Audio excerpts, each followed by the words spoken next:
है 30 मिनट। बस, तो 30 मिनट दे दोगे तो मैं जचा दूंगा काम।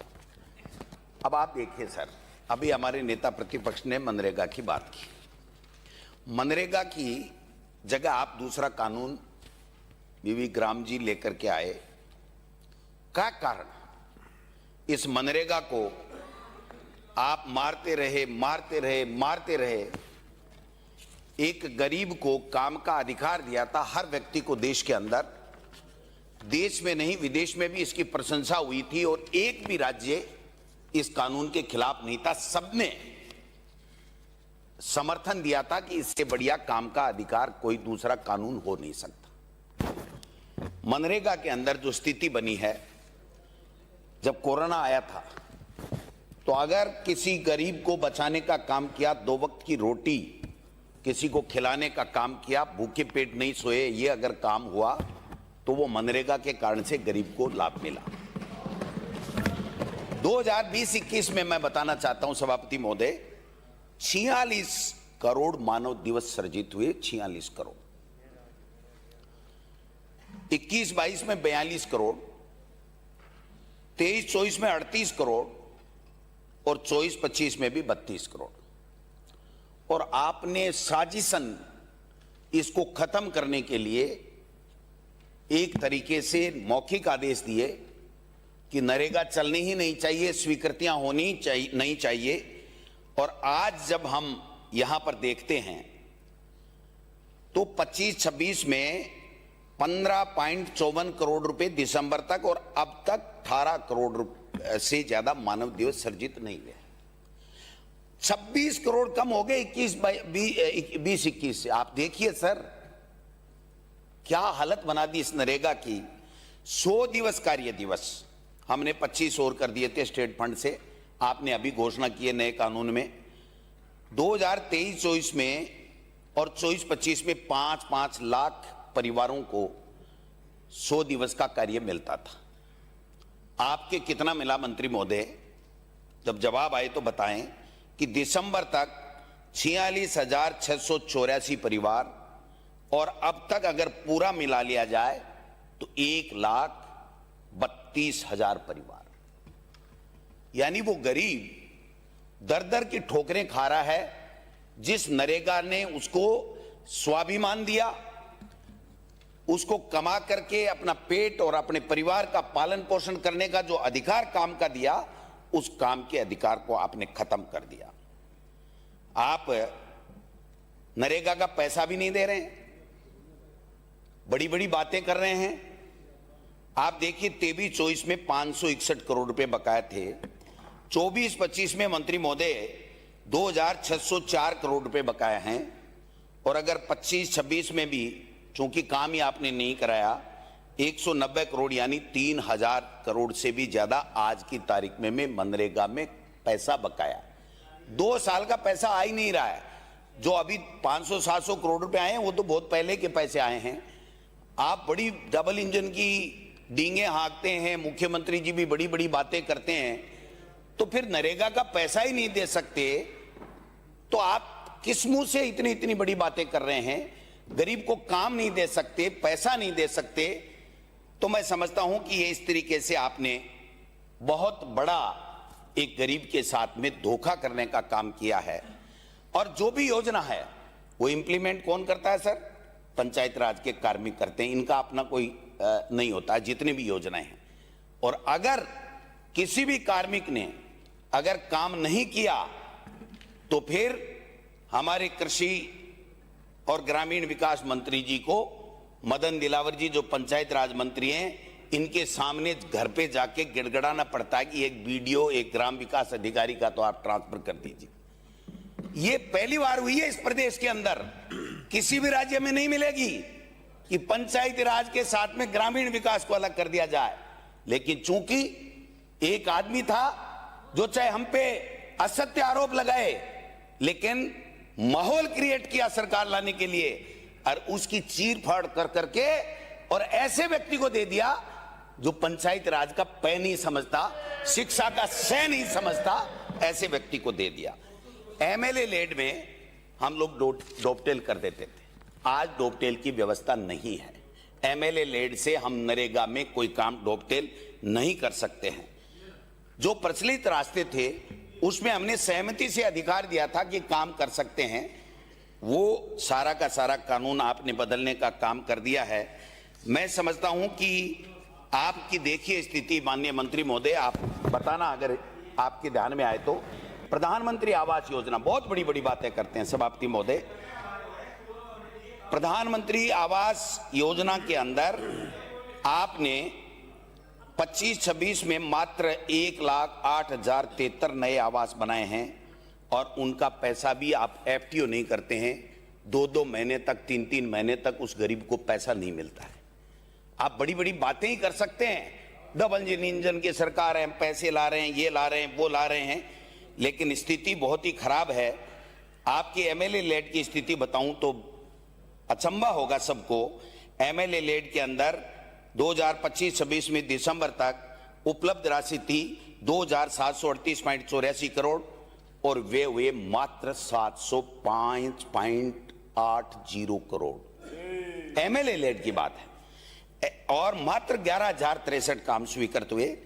और अगर इससे आगे में मैं चला जाऊं, एमपी लेड पे चला जाऊं, तो आप देखिए कि 2025-26 में 137.68 करोड़ की अभिशंसाएं प्राप्त हुई और आपने खर्चा किया मंत्री महोदय 31.18 करोड़ रुपए। ये इकोनॉमिक सर्वे की रिपोर्ट है, मेरा मनगढ़ंत कोई आंकड़ा नहीं है।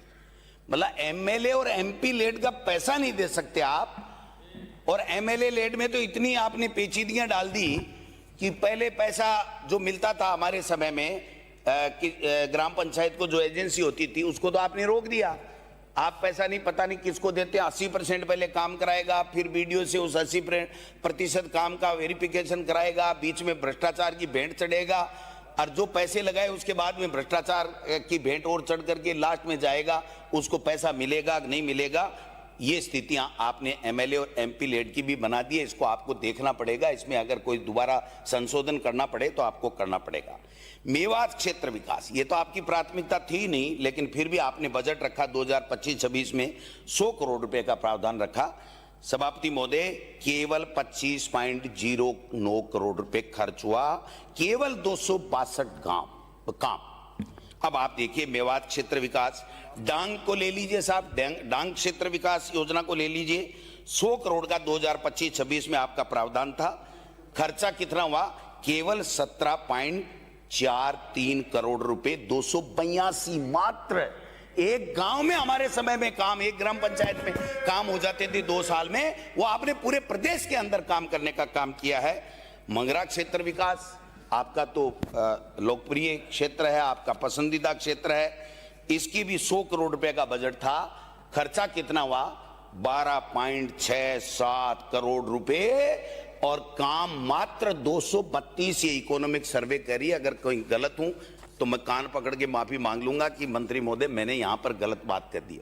आप स्थितियां देखिए, आपका डॉक्टर श्यामा प्रसाद मुखर्जी जिला उद्यान योजना, और ऐसा नाम तो श्यामा प्रसाद मुखर्जी का मोदी जी भी लेते हैं, अमित शाह जी भी लेते हैं, आप सब भी लेते हो, क्योंकि आपको बीजेपी की टिकट नहीं मिलेगी इसका नाम नहीं लोगे। आपने बजट का प्रावधान 2025-26 में रखा 500 करोड़ रुपया, और खर्चा कितना किया मंत्री महोदय? 0 रुपया। 0 रुपया। इस श्यामा प्रसाद मुखर्जी का नाम बदनाम क्यों किया आपने? हम तो नहीं मानते, लेकिन आपका तो आदर्श है, और आपने उसमें भी इतना कर दिया। मुख्यमंत्री थार सीमा क्षेत्र, मुख्यमंत्री जी भी बहुत जाकर के आए। 2025-26 में 150 करोड़ का बजट प्रावधान था। खर्चा कितना हुआ? 12.67 करोड़ रुपया। 12.67 करोड़ रुपया। मुख्यमंत्री जल स्वावलंबन अभियान की भी बहुत बातें करते हैं। दूसरे चरण की बात बताऊंगा मैं, केवल 2000 फरवरी 24 में शुरू हुआ था, अब दूसरा चरण चल रहा है। 1 लाख कार्यों के विरुद्ध आपने केवल मात्र 26,059 कार्य किए और 54.90 करोड़ रुपए व्यय हुए। 54.09 करोड़ रुपए, ये स्थितियां बनी हैं आपने। पंचायती राज मंत्री जी बैठे हैं, इनको फेल करने के लिए आपको टास्क दिया गया था कि किरोड़ी जी को फेल करना है, इसलिए आप उसमें पूरी तरह सक्सेस भी हो रहे हो और इनको कभी कभी गुस्सा भी आता है, जोश भी आता है, कह भी देते हैं मेरे लायक राजनीति नहीं रही, लेकिन फिर भी ये बने हुए हैं। अब कितने दिन बने रहते हैं ये तो इनकी मर्जी के ऊपर है, लेकिन मैं समझता हूं कि जो स्थितियां बनी हैं, पंचायती राज में 15वां वित्त आयोग क्या किया साहब आपने, आप बताइए। 2025-26 में बजट प्रावधान था 3087 करोड़ रुपए और आपने उपलब्ध हुआ आपके पास 2953.33 और आपने दिसंबर तक खर्चा किया 1997.42 करोड़ रुपए, यानी 3087 करोड़ रुपए आपके पास प्रावधान, 1997 रुपए खर्च कर रहे हो और 5,50,934 कार्य ही पूर्ण कर रहे हो। यह आपकी स्थिति है जो स्थिति बनी। राज्य वित्त सिस्टम, राज्य वित्त आयोग 2025-26 में 7,000 करोड़ का बजट प्रावधान, आपको राशि मिली 4,849.92 करोड़, आपने खर्चा किया 2,452 करोड़, यानी 50% राशि। और अभी नेता प्रतिपक्ष ने बताया था 3,000 करोड़ रुपए आप ला ही नहीं पाए क्योंकि आप चुनाव नहीं करवा रहे हो, आप डर के भाग रहे हो कि हम हारेंगे। आपका सुपड़ा साफ होगा, मैं लिख के दे रहा हूं आपको, आप कभी भी करा लेना चाहे रोजाना। आप बैठ जाओ, बैठ जाओ, बैठ जाओ, बैठ जाओ, बैठ जाओ। आपको सुन लिया, लेकिन मैं लिख के दे रहा हूं, जब तक ये देवनानी जी कुर्सी पे है ना, तब तक आपको कोई मंत्री, राज्य मंत्री भी नहीं बनाएगा। लिख के ले लेना मेरे। अब आप देखिए सर, आगे चलिए आप। राज्य पंचायत, ये जो पंचायत राज संस्थाओं में जो आप पैसा दे रहे हो, कोई भी योजना में खर्चा हो गया, आपने उसके ऊपर जो लगा रखा है, लिमिट फिक्स कर रखी है, इतना ही पैसा मिलेगा। अभी जो 15वें वित्त आयोग का और 6ठे वित्त आयोग राज्य का जो पैसा दिया, उसमें क्या भेदभाव किया आपने। भरतपुर में 2 महीने पहले मिल गए, पूरे राजस्थान में जहां कांग्रेस जीती हुई है, जहां कांग्रेस के विधायक हैं, वहां पैसे नहीं दे रहे हो। भरतपुर अकेले से जीत के आ जाओगे क्या? मैं लिख के दे रहा हूं, अगर हमारा मुख्यमंत्री भरतपुर से चुनाव लड़ ले और जीत के आ जाए तो मुझे बता देना। क्या बात कर रहे हो, दे रहे हो, जीते सांगानेर से पैसा दे रहे हो, भरतपुर और सीकर को और सबको गायब कर रखा है, गंगानगर को गायब कर रखा है। और आपने केवल और केवल, चाहे प्रधानमंत्री आवास योजना हो, चाहे पंचायत राज का कोई भी स्कीम का पैसा हो, ये एफटीओ 2-2 महीने तक जारी नहीं होते। माननीय सभापति महोदय, ये इनकी स्थिति बनी हुई है। इसलिए मैं निवेदन करना चाहता हूं कि आप इसमें सुधार कीजिए। आप परिसीमन 12-12 महीने तक कोई परिसीमन चलता है क्या? और परिसीमन कौन कर रहा है? कानूनन मुख्यमंत्री जी ने और कैबिनेट ने मदन दिलावर जी की अध्यक्षता के अंदर परिसीमन की कमेटी बनाई, मंत्रिमंडलीय कमेटी। मैं ऑन ओथ यहां पर खड़ा होकर कह रहा हूं, अगर मुझे गलत साबित कर दो तो जो कहो सो करने को तैयार हूं। राजेंद्र राठौड़ और अरुण चतुर्वेदी जी ने किया, आपकी 1 इंच भी नहीं चली। मुझे जो सूचना है, आपने केवल अपनी एक पंचायत को कम ज्यादा कराने के लिए, परिसीमन में लेने के लिए सीएमओ तक आप चले गए और उसके बाद में सीएमओ के एक अधिकारी की बड़ी मेहरबानी हो गई। राजेंद्र राठौड़ जी ने आपत्ति की कि कौन होता है वो, हम लेकर के आए हैं अधिकार, हम ओटीएस में बैठ करके अधिकारियों के सामने हम करते हैं, और आपको उस अधिकारी ने जीवन दान दिया। वरना आपके खुद के विधानसभा क्षेत्र की एक पंचायत भी आप परिसीमन में ठीक नहीं करा सकते। इससे ज्यादा शर्म की क्या बात हो सकती है? मैं आरोप लगा रहा हूं सभापति महोदय, पंचायत राज के नाम से आपने जो कुंडा किया इस प्रदेश का, मैं समझता हूं इतिहास याद रखेगा और आपको भुगतना भी पड़ेगा। एक वार्ड 3-3 हजार का, उसी पंचायत समिति में एक वार्ड 13,000 का, ग्राम पंचायत 30 साल से बनी हुई है, आपने नाम चेंज कर दिया, उसका मुख्यालय चेंज कर दिया। सीमा नहीं मिल रही है, फिर भी ग्राम पंचायत में चले गए। सीमा नहीं मिल रही है, फिर भी पंचायत समिति का वार्ड बना दिया आपने, उसके अंदर गांव को डाल दिया। ये कौन सा परिसीमन है?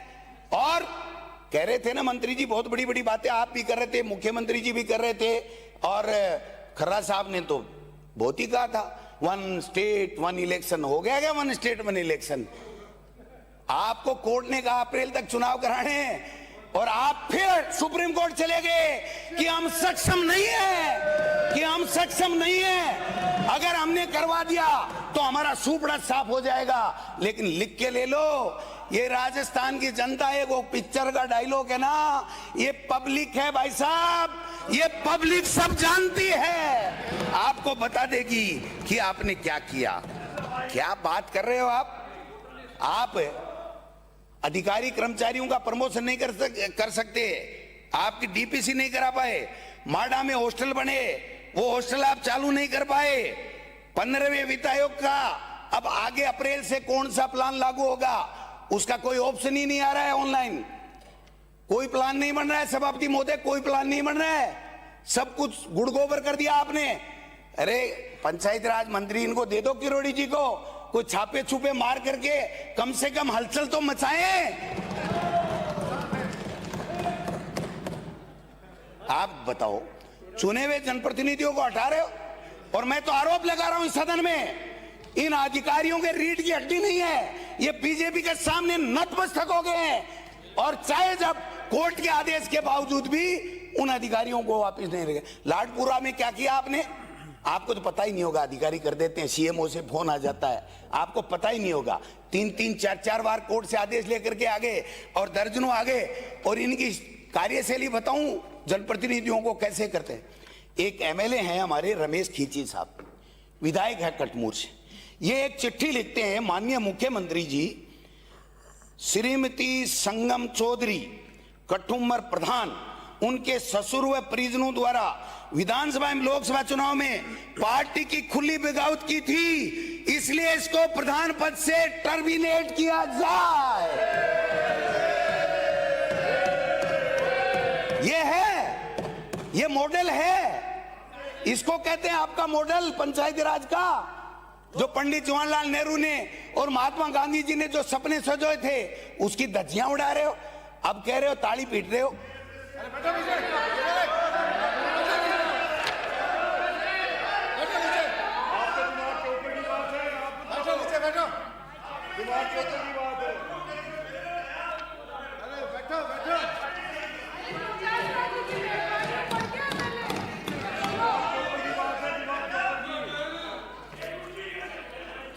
बैठाओ ना, बैठाओ, लंबा आदमी है, मैं थोड़ा छोटा आदमी हूं, मेरा कद छोटा है, इनका लंबा है।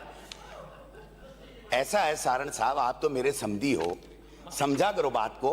अगर राजेंद्र राठौड़ की बात चले और आप नहीं बोलो तो अगली बार क्या होगा आप समझते हो, इसलिए आपका बोलना जरूरी है यहाँ पर। गोविंद जी, आपके कितने साधु है, कितने समधी, ये तो क्लियर करो। चलो कर देता हूँ, अभी कर देता हूँ, जोगाराम जी का भी कर देता हूँ। मैं SIR कराई साहब, किसने कहा था आपको, किसने न्योता दिया था, कौन से पंडित ने मुहूर्त निकाला था? SIR कराने के बाद में आप पुरानी वोटर लिस्ट से चुनाव कराओगे, क्योंकि SIR में आपका ढक्कन बंद हो गया। SIR में आप लोग जो करना चाह रहे थे बेईमानी, वो नहीं हो पाई आपकी। ये चुनाव राज्य निर्वाचन आयोग है ना, इसको तो कठपुतली बना दिया इन्होंने। शर्म की बात है कि रोजाना आप अपनी मंशा परिवर्तित करते हो, और जब हम लोग बात करते हैं तो कोई भी फोन उठाने के लिए तैयार नहीं है, कोई भी बात करने के लिए तैयार नहीं है। आपके बार बार कहने के बाद में कि अप्रैल में चुनाव हो जाएंगे, आप सुप्रीम कोर्ट में गए हो कि ओबीसी आयोग रिपोर्ट नहीं दे रहा। कौन कह रहा ओबीसी आयोग नहीं दे रहा? मैं गारंटी के साथ कहता हूं ओबीसी आयोग तैयार है रिपोर्ट, ये लेना नहीं चाहते, चुनाव से बचना चाहते हैं, यही एक बात है, इसके अलावा कुछ भी नहीं है। आप बताइए, प्रतिनिधियों को हटाओ, एक साथ चुनाव कराएंगे, ये कौन सा मॉडल है भाई? कौन सी नीति बनाई आपने, कौन सा कानून बनाया एक साथ का चुनाव? ये कौन सी बात होती है? कोई ये नमो मॉडल है, बड़ा जोरदार नमो मॉडल आया है। सवाल यह है कि आप लोग किसी भी तरीके से चुनाव से बचना चाहते हो, और मंत्री जी आप तो बहुत सफाई की बातें करते हो। शरीर से स्वस्थ हो सकता है, लेकिन मन से भी स्वस्थ होना जरूरी है। मन से स्वस्थ जो नहीं होता है ना, वो चाहे दिन में 3 बार नहा ले, लेकिन विचार खराब ही आएंगे, विचार खराब ही आएंगे, ये मैं कहना चाहता हूं। अब आप बताइए, आप जाते हो, हमने इतना रुपया दे दिया, झाड़ू निकालो, झाड़ू निकालो, झाड़ू निकालो। जब आप इतने ही पैसे दे रहे हो तो 2-2, 3-3 आदमी ग्राम पंचायत अनुसार, उसकी जनसंख्या अनुसार भर्ती कर दो ना। बेरोजगारों को रोजगार मिल जाएगा, आपका काम आसान हो जाएगा, सफाई भी हो जाएगी। आपने कभी पंचायत राज की मीटिंग ली है? कभी समीक्षा बैठक की है आपने? शिक्षा विभाग की कभी समीक्षा बैठक की है? प्रारंभिक शिक्षा आपके पंचायत राज में आती है। मुख्यमंत्री जी का मैंने एक दिन ट्वीट देखा, 50% शिक्षा के प्रारंभिक शिक्षा में हम भर्ती करेंगे, महिलाओं को आरक्षण देंगे। 2-1 दिन बाद में आपका भी आ गया। तीसरे दिन आया, नहीं L1 में देंगे। वो L1 भी गायब, L2 भी गायब, और वो 50% वाला शिक्षा का कानून भी गायब। और उसके बदले में अब ले गए हो कि बच्चे ज्यादा से ज्यादा होने चाहिए। क्यों साहब? मोहन भागवत जी ने पर्ची भेज दी आपको, किस लिए? वो तो खुद ही अनमेरिड है। विलोपित किया जाए। वापिस लेता हूं सभापति महोदय, मोहन भागवत जी का नाम वापिस लेता हूं। अरे वापिस ले लिया भाई, विलोपित करा। बैठ जाओ, वापिस ले लिया। मोहन भागवत जी का नाम ही वापिस ले लिया मैंने।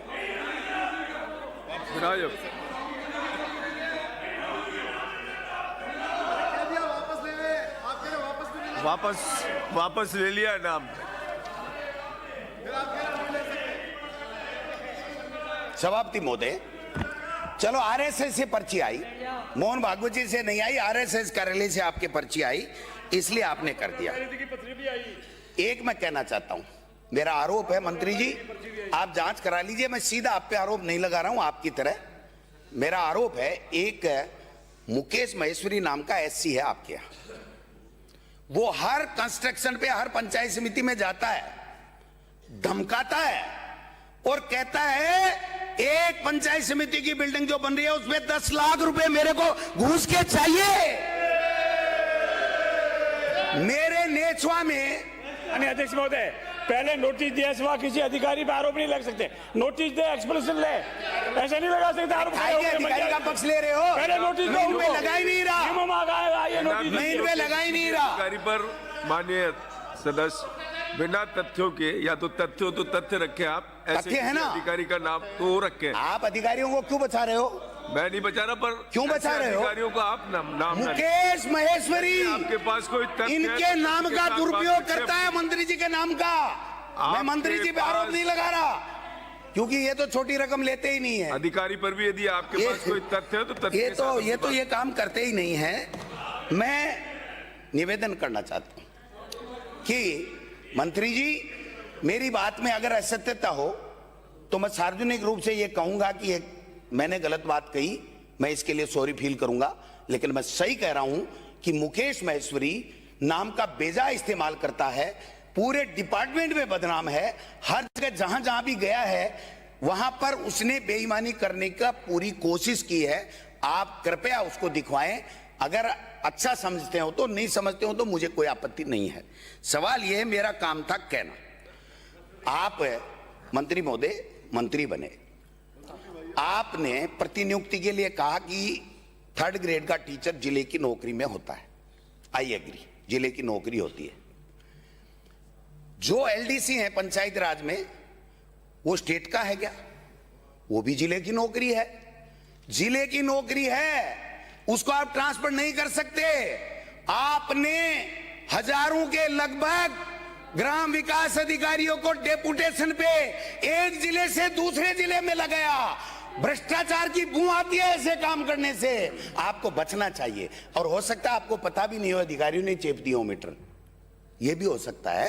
पता है तो आप बता देना कि किसी भी विभाग में एक जिले की नौकरी वाला व्यक्ति या एक विभाग में दूसरे में प्रतिनियुक्ति में फाइनेंस की स्वीकृति की आवश्यकता होती है। आप ट्रांसफर करते, हमें कोई आपत्ति नहीं अगर नियमों में है तो, लेकिन आपने उन ग्राम विकास अधिकारियों को प्रतिनियुक्ति में बैठा रखा है। मेरे यहां लक्ष्मणगढ़ में, नेछवा में, नागौर से आए हुए हैं, श्री माधोपुर के अंदर चित्तौड़ से आए हुए हैं, दोद के अंदर वहां से जोधपुर से आए हुए हैं, कहीं पाली से आए हुए हैं, उनकी क्या लायबिलिटी है साहब? उनका अब अधिकारी कौन है उस जिले के अंदर? वो सीओ और बीडीओ, वो है उसका प्रतिनिधि, उसका अधिकारी, तो उसके खिलाफ कोई एक्शन ले नहीं सकते। सारे के सारे गंगा में हाथ धो रहे हैं, भ्रष्टाचार में तल्लीन हो रहे हैं, कोई कहने वाला नहीं, कोई सुनने वाला नहीं। मैं पूछना चाहता हूं क्यों किया आपने, क्या मजबूरी हो गई?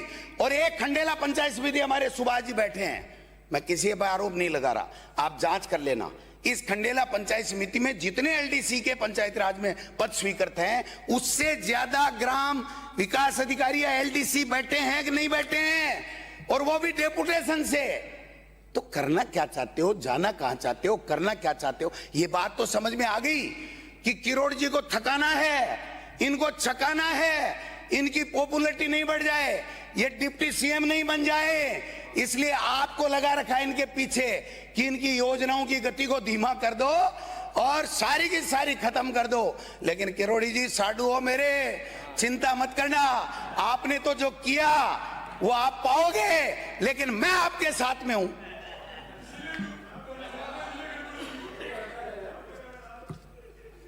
आप अधिकृत हो कुछ भी बोले, लेकिन हमने राष्ट्रीय स्वयंसेवक संघ की शाखा पर राष्ट्रभक्ति सीखी है। हमारा काम है राष्ट्र की सेवा करना, राष्ट्र को मजबूत करना। हम पद के पीछे नहीं भागते हैं। और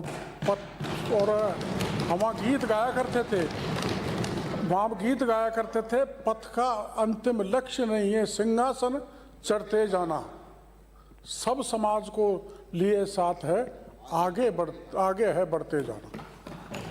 देखो संघ की बात की, चलो आप शाखा में जाते हो। किरोड़ जी एक मिनट, मंत्री महोदय ये बताओ, वहां भैंस का दूध पिलाया जाता है, गाय का दूध पिलाया जाता है? ये बताओ आप तो पहले गाय का दूध पिलाया जाता है या भैंस का दूध पिलाया जाता है? वहां पर दूध पिलाया जाता है रानी लक्ष्मीबाई का, जमीनी बात। वहां पर दूध पिलाया जाता है तेजा जी का, चंद्रशेखर का, भगत सिंह का, सुखदेव का, आजाद का, सरदार पटेल का, तिलक का। वो तो हमारे लोक देवता हैं, हम भी पूजा करते हैं, लेकिन पहले तो ये टेस्ट कराओ कि हमारे पंचायती राज और शिक्षा मंत्री जी भैंस का दूध पी के बड़े हुए हैं, गाय का दूध पी के बड़े हुए हैं, ये तय कराओ। ये कौन सी बजट की डिबेट है और आप अलाउ करते जा रहे हैं? कौन सा दूध पीते हैं मंत्री जी?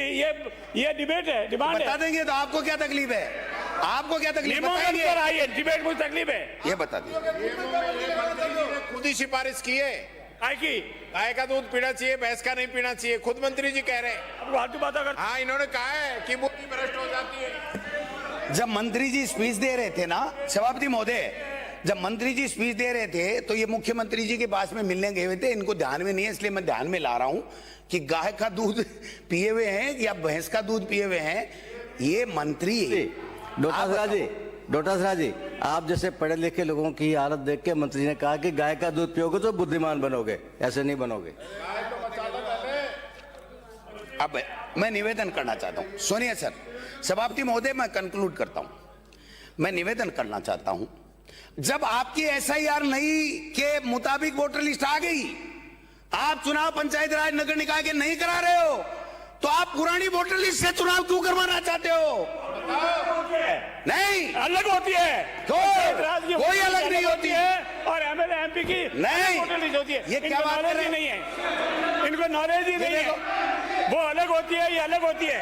लग गई ना, लग गई ना। आज बनते हैं, पंचायत बनती है, और इसमें बूथ बनते हैं, कीड़े के कुल बुलाने लग गए, कीड़े कुल बुलाने लग गए ना। लगे बेईमानी है, बेईमानी। जीत के आएंगे, नहीं होने देंगे, नहीं होने देंगे। ये जीत के आएंगे। क्या मान समझी आपने? सड़कों पे लड़ेंगे, सदन में लड़ेंगे, न्यायालय में लड़ेंगे, इनकी बेईमानी को उजागर करके रहेंगे। इन बेईमानों का पंचायत चुनाव और नगर निकाय चुनाव में सुपड़ा साफ करके रहेंगे। ये महात्पुर के लोग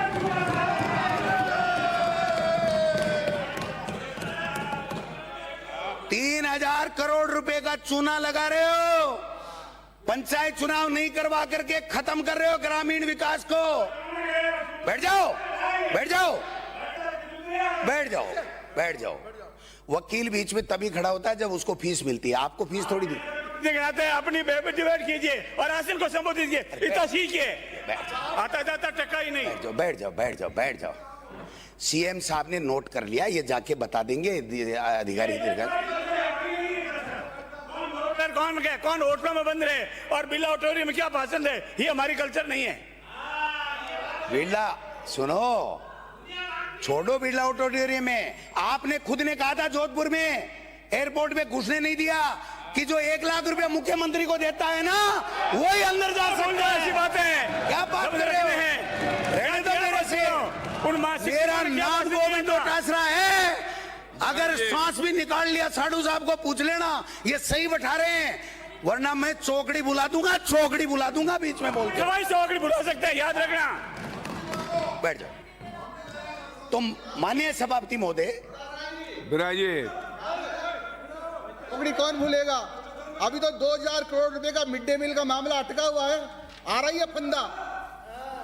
बिल्कुल ठीक, मिड डे मील की जांच हो रही है, हम लोग स्वागत करते हैं।